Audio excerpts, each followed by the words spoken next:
from the two heads of state.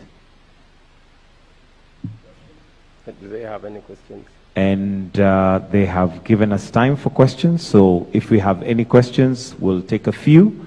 Remember to mention your name, the media house you represent, and let's try and keep the questions as tight as possible.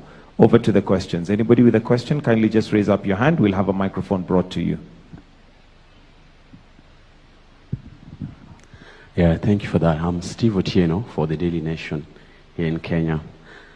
On the partnership deal with education, some 2 years ago we had a few Kenyan students who had gone to universities in Finland, and there was a delay or a hitch in the payment of their school fees.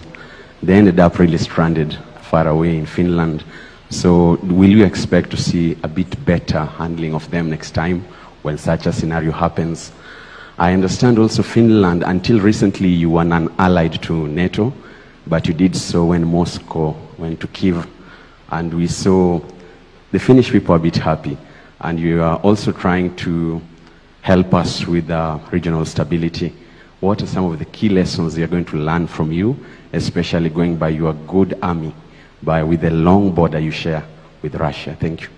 Sure. I mean, two very good questions, rather diverse. On the first one, I don't know the specific case, but of course, anytime there are delays in students entering Finland, I find that to be quite unfortunate. Fortunately, we have a very good university system which attracts a lot of students, and I would hope, of course, that in the future we get more Kenyan students as well. But any kind of delays, and hopefully students not getting stranded, in my mind is unacceptable. On the second question, indeed, you know, in today's world, we live in turbulent times, in a time when the world order is changing. And we felt in Finland, which has a 1,340 kilometer long border with Russia, that it's always good to have friends. Now, after the Cold War ended, we joined the European Union, which became our values base. But we did not join NATO at the time for a number of reasons. But I think the Finnish people felt that when Russia and Putin aggressively attacked Ukraine on the 24th of February 2022, we had to join an alliance. So NATO membership previously in opinion polls was 50 against 20 in favor. And in an opinion poll over 3 nights, the 23rd, 24th and 25th of February in 2022, it reversed. And now we're talking about support figures for NATO between 70 and 80%. So there was this feeling that we had experienced a similar attack from the Soviet Union in 1939, 1944. So there's a close emotional attachment to what Ukraine was undergoing.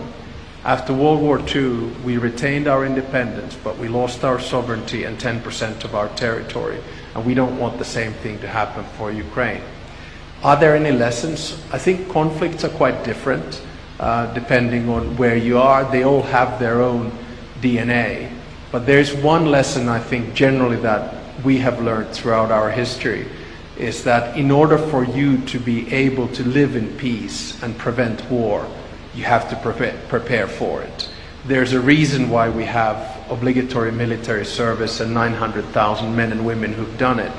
And there's a reason why we have 280,000 men and women in reserves and one of the largest militaries in Europe. And as I always say, the reason is not Sweden. The reason is Russia. And we have been able to maintain peace with Russia and will continue to do so ever since World War II, just by having a deterrence system which is strong enough. And now, of course, us, together with Sweden, joining NATO was the icing on the cake. On the first question, on matters to do with education and some of the Kenyan students who unfortunately got stranded in Finland, I'm happy that there was eventually, it was a very unfortunate situation, and some officials in Kenya are undergoing accountability mechanisms to make sure that whatever happened to those students, whoever was involved, are held to account. But on a positive note, the universities in Finland were kind enough to accommodate the students and to provide for them to conclude their education on an agreed framework. And I think it shows the depth and form of the relationship between our two countries. And I must, through you, Mr. President, thank the universities in Finland for their understanding and them facilitating the Kenyan students to complete their courses. Hello, I'm Eva Eronen from YLA Finnish